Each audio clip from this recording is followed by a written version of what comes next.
karena jumlah uang yang diperlukan untuk mendanai atau membeli sebuah properti itu juga tidak kecil, maka biasanya properti itu menjadi pembelian yang sifatnya jangka panjang. Tapi pasarnya ternyata sudah bergerak dari yang tadinya commodity driven sekarang ke infrastructure driven. Jadi sebenarnya properti itu bukan sekedar sektor ekonomi saja, tapi bisa dipandang lebih besar daripada itu. Dia bisa menjadi sebuah alat kebijakan. Saya rasa ketika rumah dilihat sebagai kebutuhan, dia akan tetap relatif dominan. Tapi ketika rumah dilihat sebagai instrumen investasi, nah itu yang benar-benar tergerus. Halo Sobat Bisnis, kembali lagi bersama saya Kahfi di Factory Hub. Hari ini kita akan membahas soal sektor properti. Sebagaimana kita ketahui bahwa sektor properti ini merupakan sektor yang sangat penting dalam men-trigger perekonomian nasional. Selain itu, sektor properti juga memiliki dimensi hak bagi warga negara untuk mendapatkan hak akan perumahan. Namun, sejauh ini sektor tersebut masih cenderung melambat, terutama di tahun lalu, walaupun terdapat beberapa kebijakan yang diharapkan menstimulus. Untuk membahas lebih jauh, telah hadir bersama saya Mas Harizul Akbar ya, dari salah satu pengurus dari MAPI dan juga sebagai konsultan di KJPP ANA ya Mas ya.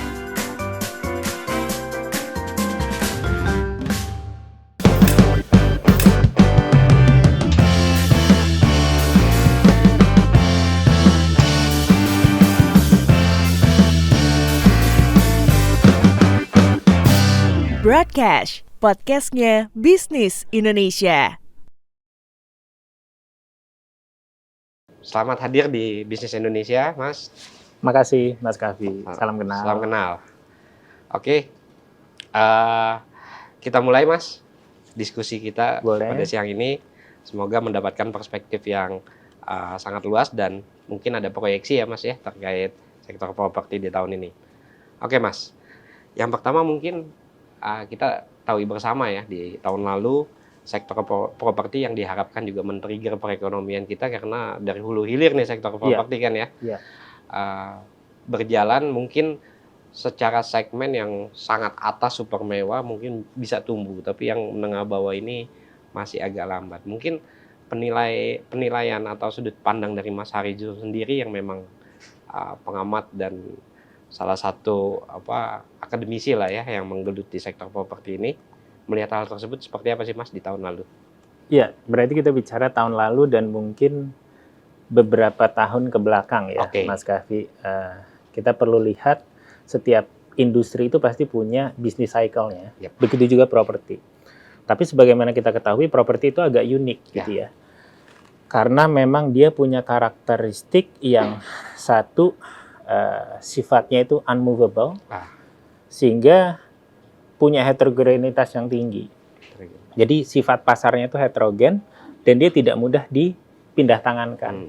Oleh sebab itu kadang-kadang punya karakteristik yang unik juga.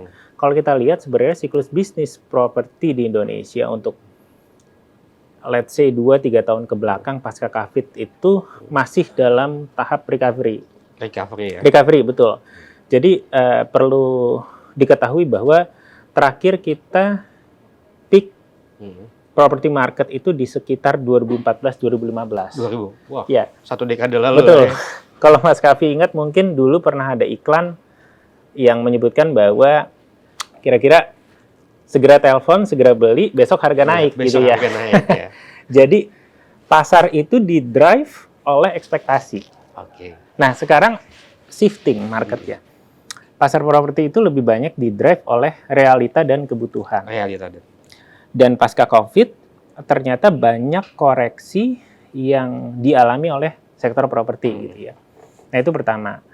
Yang kedua, di tengah daya beli masyarakat yang juga cenderung melambat, sektor properti sebagai sektor yang menjadi kebutuhan dasar manusia. Tadi Mas Kahfi sempat bilang bahwa itu adalah hak dasar manusia ya, untuk bisa hidup di tempat yang layak. Itu juga relatif terpukul gitu ya, karena jumlah uang yang diperlukan untuk mendanai atau membeli sebuah properti itu juga tidak kecil, maka biasanya properti itu menjadi pembelian yang sifatnya jangka panjang. Jangka panjang. Betul, baik digunakan sendiri maupun untuk investasi. Nah, sekarang kita lihat memang ada kecenderungan perlambatan di sektor ini untuk harga. Saya kurang lebih mencatat price growth-nya kurang lebih 1%, 0,7 sampai 1%. Per tahun? Yes. Jadi masih under inflasi. Kalau inflasi itu ada di 2,9, let's say 3% kita buletin, dan PDRB 4,9 atau 5%. Nah, properti itu relatif punya gap yang cukup jauh. Iya, jauh banget ya. Jadi kita sekarang ada di 1%. Padahal dulu growth harga itu bisa 6-7% gitu ya. Pertumbuhan plus inflasi. Betul. Ketika properti itu jadi primadona investasi ya. Tapi sekarang kenaikan harganya relatif stagnan. Dan apabila properti itu dipandang sebagai sebuah instrumen investasi juga, saya kira sekarang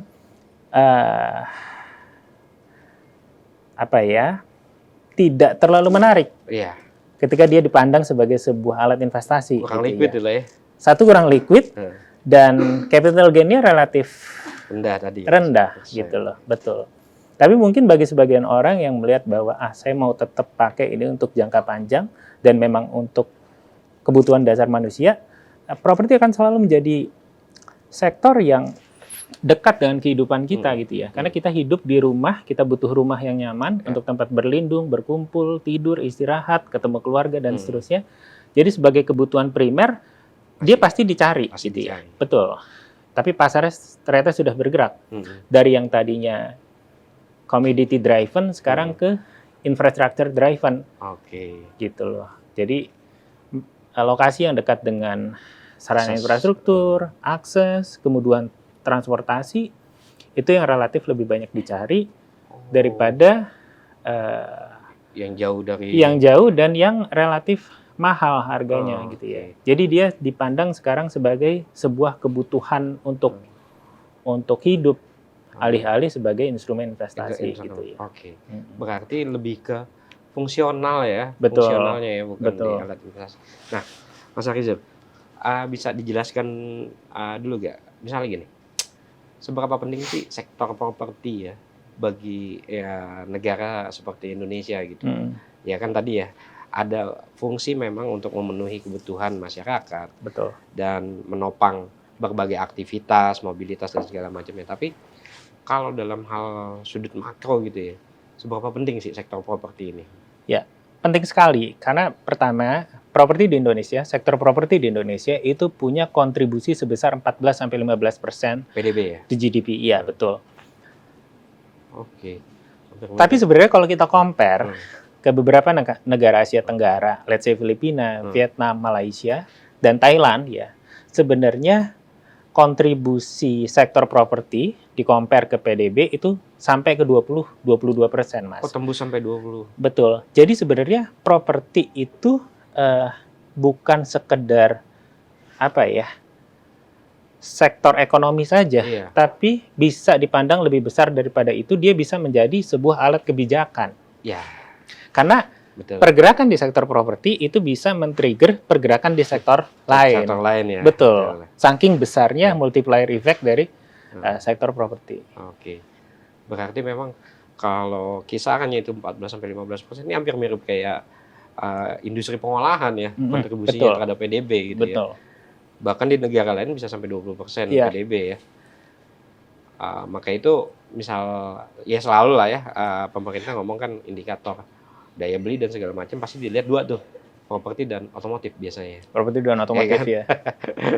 Nah, yang jadi pertanyaan selanjutnya adalah pasca COVID, taruhlah pasca COVID sampai hari ini, mungkin satu-satunya kebijakan pemerintah untuk mendorong demand itu kan yang dipertahankan ya. Itu kan kayaknya sektor properti ya. Untuk industri kayaknya udah dicabut tuh insentif-insentifnya. Nah, satu-satunya yang dipertahankan adalah sektor properti. Nah, dan ditambah, bahkan ditambah ya. Betul. Nah, itu maksudku gini, efeknya itu belum kelihatan. Nah, kalau menurut Mas Harizal sendiri ini gimana ini? Apalagi dong yang harus ini kan? Iya. Bauran kebijakan ya. Bauran kebijakan ya. Jadi sebenarnya di pemerintahan Pak Prabowo ini kan beliau punya salah satu program andalan yaitu program 3 juta rumah. 3 juta gitu rumah. ya. Oke. Kenapa 3 juta rumah? Kalau yang saya pahami, fakta bahwa Indonesia itu punya backlog housing sebesar 15 juta rupiah, 15 juta unit rumah, ya. Dan itu sebenarnya dicatat dalam konteks yang agak moderat ya, yang saudara atau kerabat kita yang ngontrak itu nggak dihitung Mas gitu ya. Jadi belum dihitung betul. Ya? Jadi yang benar-benar ya? betul. Jadi yang benar-benar masih relatively nomaden atau numpang gitu ya. Jadi berangkatnya dari situ. Nah, beberapa kebijakan atau stimulus yang sudah digelontorkan itu adalah PPN DTP gitu ya. Pajak pertambahan nilai ditanggung pemerintah. Nah, salah satunya di sektor properti untuk harga sampai dengan 5 miliar. Tapi nominal yang ditanggung kalau nggak salah maksimal sekitar 2 miliar. Artinya 2 miliarnya itu ditanggung, sisanya dibebankan ke masyarakat, ke pembeli gitu ya. Tapi perlu diingat bahwa kita harus lihat dulu 70-80% porsi pembiayaan properti itu kan masih menggunakan KPR, betul. Kredit kepemilikan rumah. Meskipun tren suku bunga kita juga relatif turun ya, sekarang di 4,75 basis point dan sudah turun sekitar kalau nggak salah ya hampir 1%-an ya di compare tahun lalu, masih dirasa belum mencukupi. Kenapa? Karena yang tertekan itu adalah daya beli. Daya belinya. Ya, satu daya beli, yang kedua adalah ketidakpastian ekonomi. Sehingga masyarakat, khususnya menengah dan menengah ke bawah, itu masih relatif berpikir 2 kali untuk menentukan apakah saya akan membeli saat ini atau masih menunggu.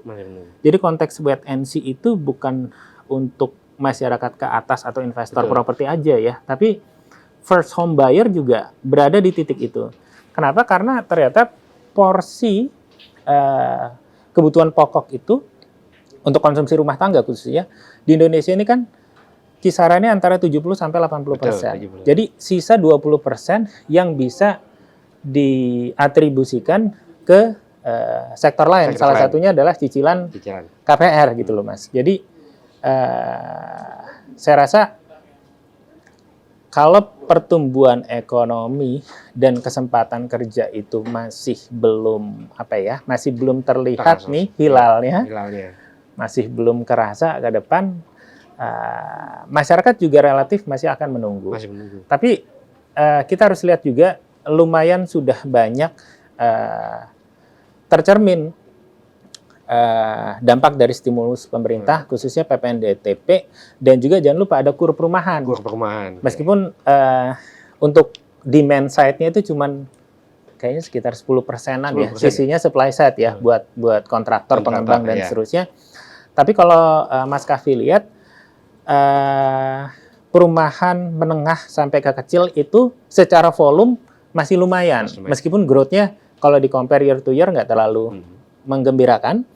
Tapi secara volume masih lumayan. Jadi saya rasa ketika rumah dilihat sebagai kebutuhan, dia akan tetap relatif dominan. Tapi ketika rumah dilihat sebagai instrumen investasi, nah itu yang benar-benar tergerus. Tergerus ya, betul. Di situnya ya. Yes. Jadi menengah ke atas yang sangat tergerus. Nah, tadi menarik di angka backlog ini ya. Nah, di teman-teman bisnis kan juga beberapa kali membuat soal liputan ini nih Mas. Ya, kita mempercayai nih ada kesenjangan antara ketersediaan rumah dan kepemilikannya ya di angka backlog 15 juta unit itu. Cuman memang pada faktanya ternyata banyak juga loh perumahan-perumahan misalnya yang subsidi itu kosong gitu kan. Kosong lompong apa segala macam. Kayaknya kalau di sisi itu yang harus kita lihat adalah tadi ya, bagaimana memperbarui akses dan segala macam kali ya. Betul. Atau memang daya beli kita memang benar-benar habis untuk kelas menengah bawah ini? Ya, sebenarnya menengah ke bawah kalau bicara daya beli tertekan. Kita harus akui itu tertekan sekali. Tapi di sisi lain, ketika rumah itu dilihat sebagai basic human needs, ya harusnya sih masih ada ya demand terhadap rumah sebagai kebutuhan primer, kebutuhan papan gitu ya Mas. Jadi saya relatif masih optimis untuk properti menengah ke kecil, khususnya untuk first home buyer. Tapi yang untuk menengah ke atas, apalagi vertical housing ya, apartemen-apartemen mewah, nah itu memang sampai sekarang geliatnya itu masih belum kerasa gitu ya. Bahkan to be honest ya, untuk secondary market di area primer di Jakarta, di Bandung, di Surabaya itu mengalami koreksi harga. Koreksi harga. Betul. Nggak tumbuh malah koreksi. Betul. Kalau tapi saya mungkin nggak mau nyebut secara spesifik lokasinya ya. Tapi beberapa prime area di DKI, di Surabaya, di Bandung itu mengalami koreksi yang cukup dalam, sampai 20-30%. Oh, double digit malah. Betul. Pasca COVID sampai sekarang. Dan to be honest Mas, NJOP di area primer di compare dengan real market price itu, NJOP itu di atas market price di DKI. Oh, udah di atas. Udah di atas. Biasanya kan selalu di bawah ya. Tapi kalau di daerah lain masih di bawah. Tapi DKI karena peningkatan NJOP-nya itu diupdate terus ya Mas ya. Terus, ya. Jadi sekarang malah posisinya market price-nya under NJOP gitu ya. Jadi siapa yang punya duit bisa tuh langsung ini ya. Oh bisa. Cuma ya lah, tadi justru itu terjadi di tengah tren properti tidak lagi menjadi investasi. Betul.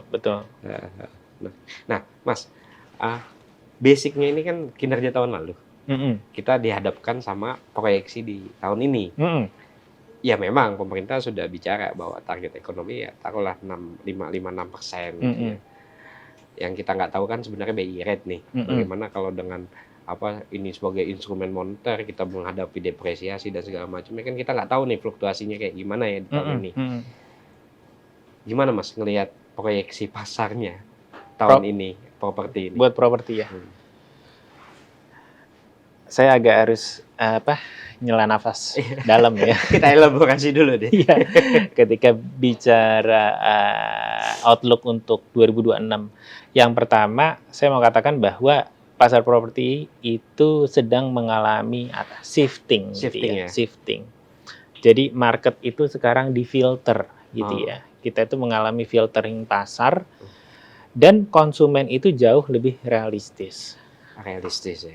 Betul. Dan jangan lupa, Mas, mereka akan mencoba menghitung secara detail setiap rupiah yang akan dikeluarkan sampai ke akhir periode cicilan. Betul. Jadi properti yang dianggap tidak realistis atau too good to be true biasanya akan kalah saing dibandingkan dengan properti yang relatif realistis dan masuk akal. Dari sisi apa? Yang pertama adalah antara ketersediaan sarana transportasi. Terus waktu tempuh diversuskan dengan biaya transportasi. Betul. Dan yang ketiga adalah total living cost gitu ya. Living cost. Dan juga ketersediaan fasum fasos basic. Misalnya rumah sakit, sekolah anak, betul, dan seterusnya. Persis. Dibandingkan dengan properti-properti yang kok kelihatannya lokasinya bagus tapi jauh dari misalnya stasiun KRL, stasiun busway atau MRT, LRT sekarang kan sudah relatif banyak ya sarana transportasi umum. Jadi saya rasa shifting konsumen juga relatif lebih cerdas sekarang, lebih realistis, literasi finansialnya juga rata-rata sudah meningkat ya Mas, apalagi market sekarang kan didrive oleh Gen Z ya, milenial Gen Z. Tapi ada satu paradigma yang cukup menarik. Ada juga tren anak muda sekarang yang kepemilikan betul menghindari kepemilikan rumah karena dianggap sebagai rumah itu relatif malah menjadi liabilitas. Iya, jadi beban. Betul, dibandingkan dia sebagai aset gitu loh. Nah, yang kedua juga ada, mohon maaf, gerakan child free nih, yang relatif melihat ya kita hidup antar kita dengan pasangan aja gitu ya, sehingga dimanapun betul kebutuhan, gitu ya betul, sehingga ada pergeseran apa namanya, ada signal ke arah sana, tapi memang belum 100% proven gitu ya. Betul. Ya saya rasa dua itu yang menjadi highlight tapi untuk 2026. Cukup besar juga tuh ya. Betul. Tanda-tandanya sudah lumayan. Tapi kalau dari sisi tadi Mas, apa ya tadi kayak makronya ya, dengan bauran kebijakan yang ada sekarang. Iya. Itu gimana Mas? Kalau dari sisi itu? Makroekonomi kita. Iya, dengan bauran kebijakannya juga ya masih PPNDTP masih ada tuh. Iya. Saya kebetulan bulan November ya Mas nulis di bisnis. Di bisnis. Betul. Dampak dari injeksi likuiditas Pak Purbaya 200 triliun ke Bank Himbara. Jadi, pertama yang menurut saya perlu disoroti adalah begini. Biasanya kaum middle class ini adalah kaum yang paling tidak diopeni oleh pemerintah. Kenapa? Karena yang bawah biasanya diurus banget. Bansos lah ya. Betul. Social safety net-nya kuat. Yang atas ya memang secara pondasi mereka kokoh gitu ya. Nah yang tengah nih, padahal middle class itu salah satu salah satu tanda-tanda atau indikator kalau memang pertumbuhan ekonomi satu negara itu mau dari berkembang ke maju gitu ya. Nah saya melihat bahwa sebenarnya kelas ini yang perlu lebih banyak lebih banyak diperhatikan oleh pemerintah. Salah satunya misalnya, kalau saya boleh saran adalah pemerintah harusnya memikirkan bahwa fixed rate itu juga mulai diperhatikan. Iya, fixed rate ya. Betul, untuk rumah-rumah non subsidi, khususnya untuk jangka waktu 10 sampai 15 tahun. 10 sampai 15 tahun. Ya, supaya untuk bisa memberikan kepastian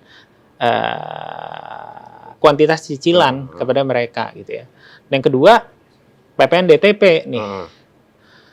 PPNDTP sebenarnya sudah kita perlu apresiat ya, sudah diperpanjang sampai kalau nggak salah 2026 atau 2027. Iya. Tapi mungkin nominalnya. Ya, nominalnya. Iya kan?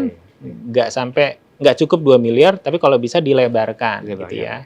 Kalau perlu 5 miliar bisa di-cover karena memang itu efektif dalam jangka waktu yang 1-2 tahun ini. Jadi untuk men-trigger, saya rasa itu menjadi menjadi kabar baik lah, khususnya bagi middle class. Gitu ya.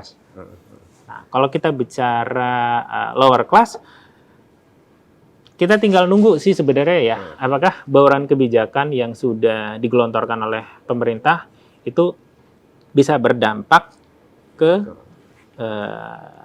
end consumer gitu ya. Betul. Karena sebenarnya kan start kebijakannya sudah di akhir 2024 ya, kalau nggak salah ya. Gitu, kurang lebih. Fokusnya semua perekonomian, baik sektor properti maupun yang lain, ini lagi fokus di kelas menengah ini ya. Yes, betul. Ibaratnya kalau yang tabungan kemarin tuh ada datanya juga, tabungan-tabungan yang di atas 2 miliar sekian, pertumbuhannya lumayan tinggi tuh. Ya. Tapi yang 100 juta ke bawah, ini yang justru turun. Justru tergerus. Iya. Ya itu faktanya memang. Ya itu kan sinyalemen ya. Betul. Kelas menengah ini susah untuk ini. Nah, berarti kalau kayak begitu, oke lah. Tadi ada tren dari sisi tren gaya hidup tadi ya. Iya. Dari Richard terus ngelihat soal fungsi kawasan di properti itu. Lantas ada efek makronya seperti ini nih, misalnya tadi ada, ya harus dilihat juga lah apa sih yang harus disasar nih, bantuan terhadap kelas menengah, intinya kan kayak gitu ya. Apa yang bisa dilakukan oleh pelaku industri properti Mas di tengah tantangan kayak gini? Jadi sebenarnya masalah klasik kalau dari sisi supply side itu Mas, di sisi developer ya, teman-teman developer itu paling nggak ada 2 hal. Yang pertama adalah perizinan dan law enforcement atau kepastian hukum lah. Yang kedua adalah nilai tanah. Nilai tanah ya? Betul. Jadi nilai tanah itu dianggap sudah terlalu tinggi, khususnya untuk di Jabodetabek. Oke, nilai tanah ya? Iya, jadi antara, bukan nilai sih, harga ya. Harga tanah ya. Harga tanah di compare dengan harga jual propertinya itu sudah nggak match up lagi gitu ya. Oke. Jadi berat di ongkos. Betul. Nah, itu juga perlu diperhatikan. Nah, tapi saya lihat sebenarnya dengan adanya kur perumahan itu harusnya supply side bisa sangat terbantu. Terbantu ya. Ya, tapi kalau saya dengar dari teman-teman developer, to be honest, yang mereka khawatirkan kalau udah bangun nih ada yang beli nggak? Artinya balik lagi ya. Betul, daya beli. Balik ke daya beli.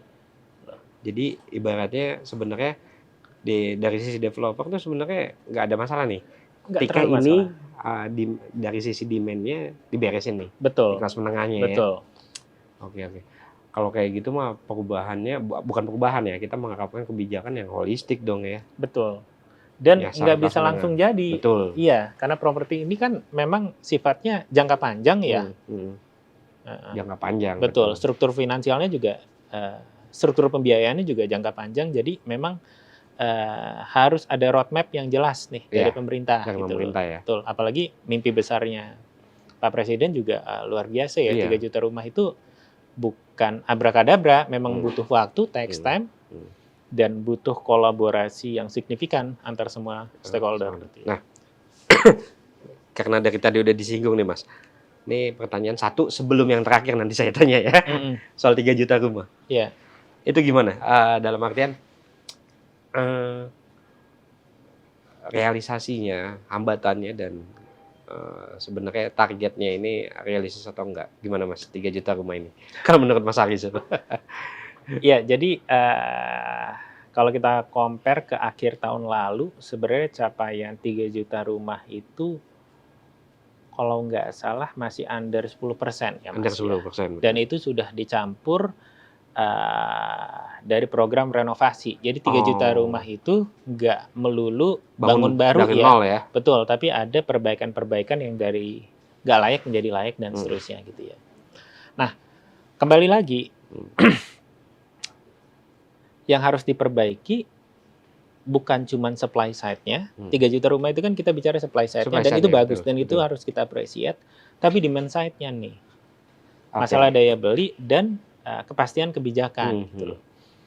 Ada beberapa teman-teman para klien kita juga melihat bahwa mereka tertarik sebenarnya dengan PPNDTP, dengan tingkat suku bunga yang sekarang relatif rendah.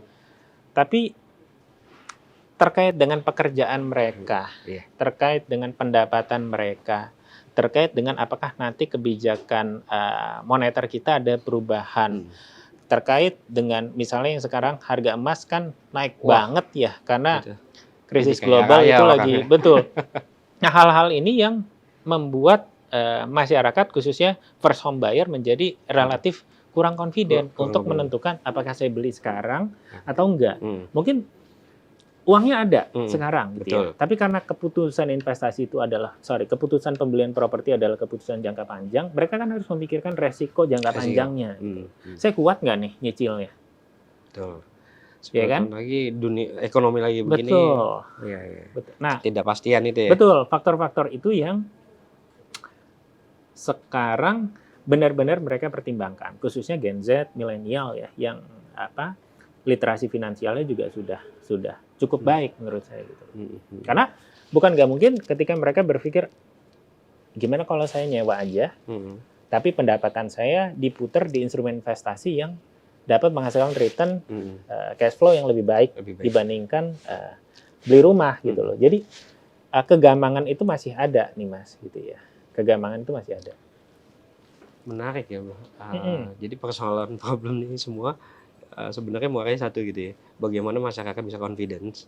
Betul. Ya. Dengan proyeksi perekonomian dan segala macam. Soalnya kan ya kita mau nggak mau fair-fairan aja ya. Di tahun lalu udah berapa puluh ribu orang PHK kan? Betul. Ya kan? Betul. Lantas hari ini kalau kita mau bicara soal apa sih sektor apa yang buka lapangan kerja? Manufaktur pasti kan. Oke lah, jasa oke. Cuma kan ini juga terus menyempit ya sektor ini ya. Jadi memang apalagi nggak tahu nih efeknya apa ya kalau di tahun ini ya, karena kan belanja pemerintah dari awal tahun udah mulai nih. Kalau tahun lalu memang di stop dulu tuh ya kan. Bakal ada ngaruh juga gak sih Mas? Dengan perubahan kebijakan itu. Belanja pemerintah ya? Belanja pemerintah. Kalau ke properti sih nggak langsung. Nggak langsung Mas. ya? Nggak langsung ya. Karena belanja pemerintah itu kan khususnya apa nih? Paling besar kan masih bobotnya pasti. Ya apa namanya belanja pegawai. Rutin ya. Betul. Kayak gitu doang ya? Iya.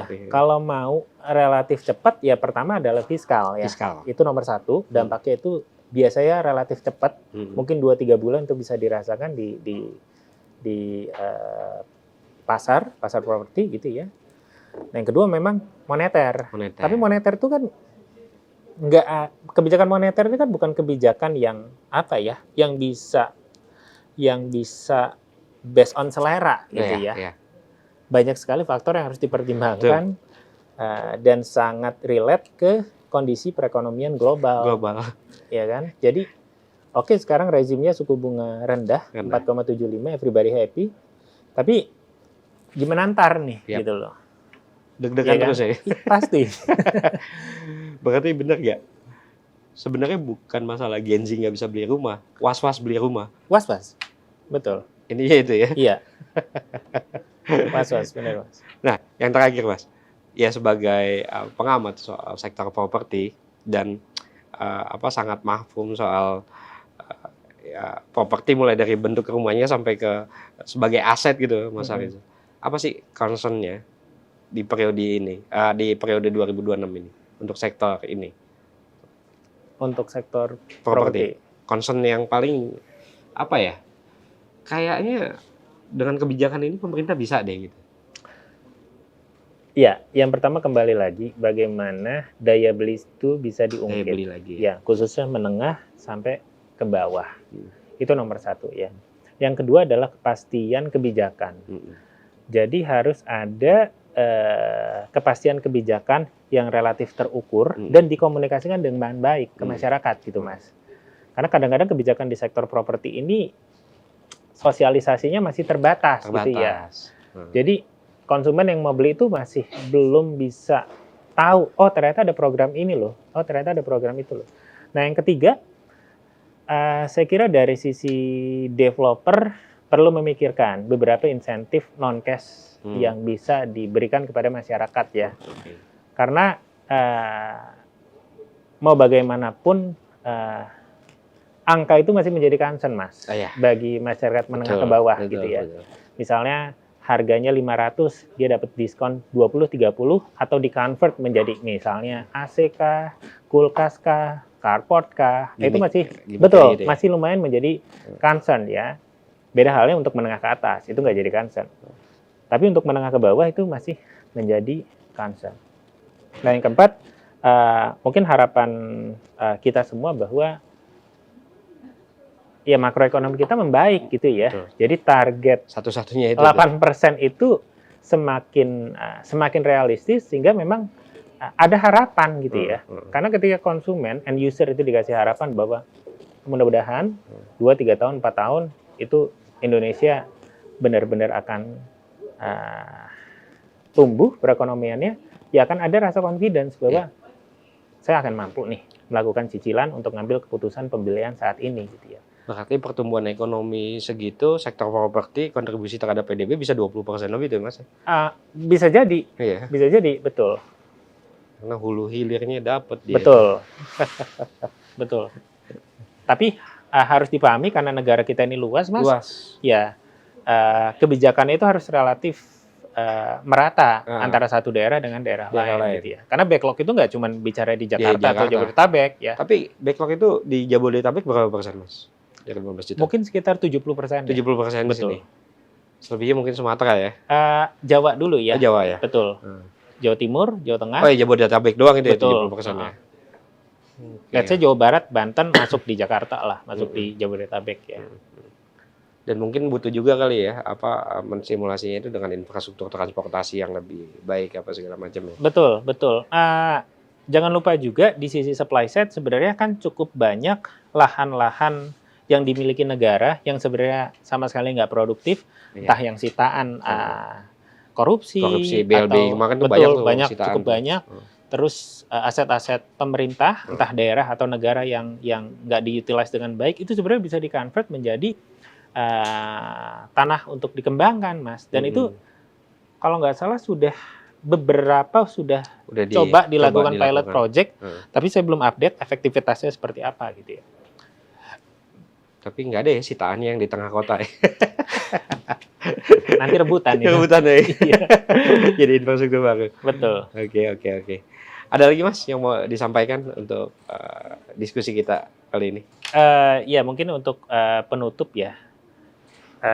Kami rasa sektor properti mau dipandang bagaimanapun masih menjadi sektor yang signifikan bagi kehidupan manusia, karena rumah itu adalah kebutuhan primer, kebutuhan papan, kebutuhan kita untuk layak hidup, menjalani hidup dengan baik.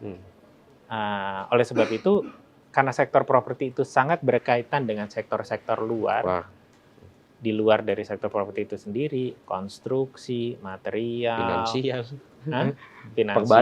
perbankan, tenaga kerja, bahkan ada sekitar, kalau nggak salah ada 20-an sektor ya, subsektor yang langsung dipengaruhi oleh sektor properti. Ini masih harus menjadi concern pemerintah, kalau menurut saya gitu ya. Jadi concern pemerintah itu harus serius dengan arah kebijakan yang memang terukur gitu ya. Apalagi targetnya 3 juta rumah gitu ya. Nah, itu kan kalau dibagi 5 tahun kan ya harus benar-benar benchmarknya harus benar-benar kelihatan gitu, Mas. Nggak sekedar bangun ya, tapi bangun sukses gitu kan, ada yang isi, ada yang beli. Dan bisa dirasakan oleh masyarakat kita. Gitu. Jadi janji 3 juta rumah jangan jadi angin aja nih, tapi benar ada isinya gitu. Betul. Jadi KPI-nya itu harus realistis menurut saya ya. Kalau di bawah 3 juta juga masih nggak apa-apa ya, kecuali masih nggak apa-apa, Mas. Kan? Betul. Yang penting arah kebijakannya itu terukur gitu loh. Dan mengurangi backlog tadi itu kan. Ya, betul. Buat apa nambah tapi ini nggak berkurang gitu loh. Betul. Oke, Mas Sarizul, thank you ya sudah main ke Bisnis Indonesia, sudah diskusi sektor properti. Di luar ini mungkin kita bisa diskusi banyak hal ya. Siap. Oke, Sobat Bisnis, demikian diskusi singkat kita bersama Mas Sarizul Akbar. Sampai jumpa di episode Factory Hub selanjutnya.